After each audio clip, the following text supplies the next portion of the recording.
Berjumpa lagi di Hidup Sehat bersama saya Dr. Sabrina Raisa dan dokter siapa nih? Nah. Dokter jadi-jadian Indra Bekti ya. Waduh, ini tadi kita lihat ya ada minyak. Harus gitu ya? Minyaknya minyak merah ya. Merah. Kok itu minyak apa lagi sih itu, Bu? Jadi karena itu tuh dari sama-sama dari kelapa sawit, cuman prosesnya itu lebih simpel gitu. Jadi diapain prosesnya?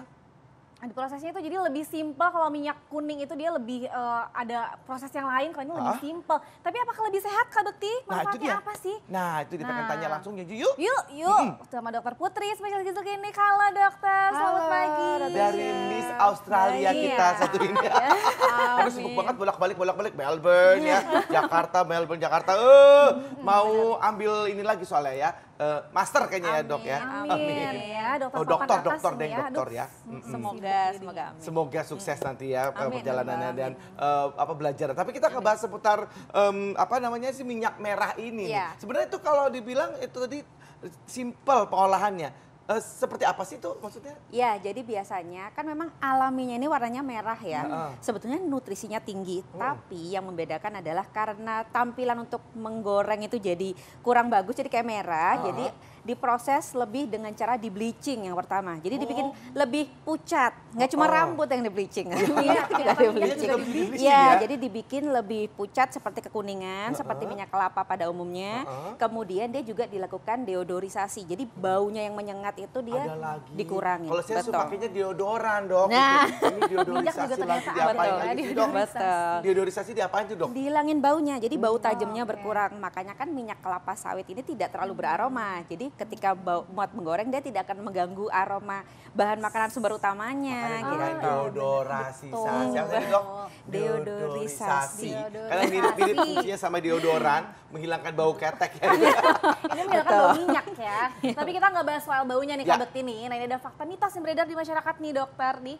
Minyak makan merah yang beredar di pasaran ini katanya belum terjamin keamanannya. Ini fakta atau mitos? Ya, ini adalah mitos ya. Karena sebetulnya dari IPB pun mereka sudah melakukan riset penelitian untuk dilakukan yang prosesnya tuh lebih baik gitu. Jadi kalau memang sudah, yang penting kita mengembalikan kalau sudah dikeluarkan oleh BPOM kita sudah aman. Jadi belinya jangan yang curah gitu. Kalau curah kan otomatis kita nggak tahu prosesnya. Tapi kalau misalkan sudah keluar POM segala macam ya sebetulnya sudah aman gitu. Oke, baik. Ada sih logo BPOM-nya itu ya dokter ya pentingnya. Ini memang sudah diproduksi secara massal juga ya gitu ya dok? Cuman masih belum terlalu banyak memang. Betul. Masih mulai dikenalkan lagi. Selanjutnya ya dok, ini warna merah itu merupakan hasil alami dari pemerasan. Itu yang dihasilkan dari kelapa sawit itu dok. Itu fakta atau mitos dok? Ini adalah fakta. Nah fakta kan kalau lihat kan biji-biji tadi di VT-nya tadi ya. Nah memang dia dari si pemerasannya itu bisa mengeluarkan warna merah yang kaya dengan antioksidan. Merahnya ini dari antioksidan namanya beta karoten. Yang puluhan kali lipat lebih banyak dibanding wortel. Wortel kan orange. Nah dia makanya agak kemerahan karena memang kandungannya lebih besar lagi. Bagus banget. Nah makanya sayang malah dihilangkan di bleaching gitu. Oh berarti minyak merah ini lebih bagus ya dok dari segi kandungan antioksidannya ya? Jauh lebih tinggi. Betul. Nah lalu kalau misalnya untuk dipakai masak untuk goreng gitu gimana sih dok?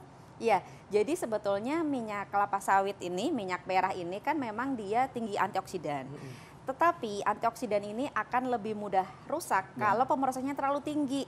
Jadi dibandingkan untuk menggoreng, lebih baiknya untuk ya seperti menumis, untuk salad, atau misalkan dimasukkan ke dalam kapsul untuk dikonsumsi. Misalkan kayak minyak zaitun kan banyak kan kapsul berapa minyak-minyak. Nah ini lebih cocok gitu. Kapsul langsung diminum aja gitu dong maksudnya? Betul.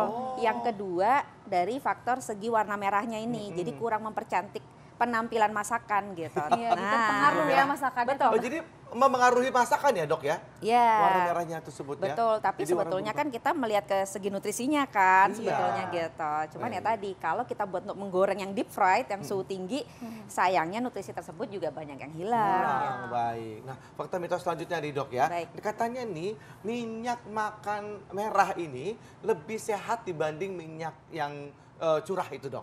Fakta Ya, atau mitos? ini adalah fakta. Fakta. Karena tadi pengolahannya kan simpel, minimal. Dengan semakin kurang pengolahan maka dia vitamin mineralnya kan makin tinggi. Antioksidannya juga tadi nggak dibuang gitu.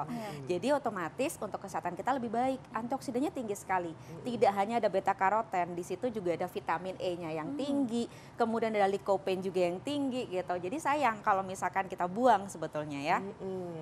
Oke, nah ini ada fakta mitos berikutnya nih dokter nih. Katanya minyak makan merah ini mengandung kolesterol lebih tinggi. Ini fakta atau mitos dok? Jangan jawab dulu dok.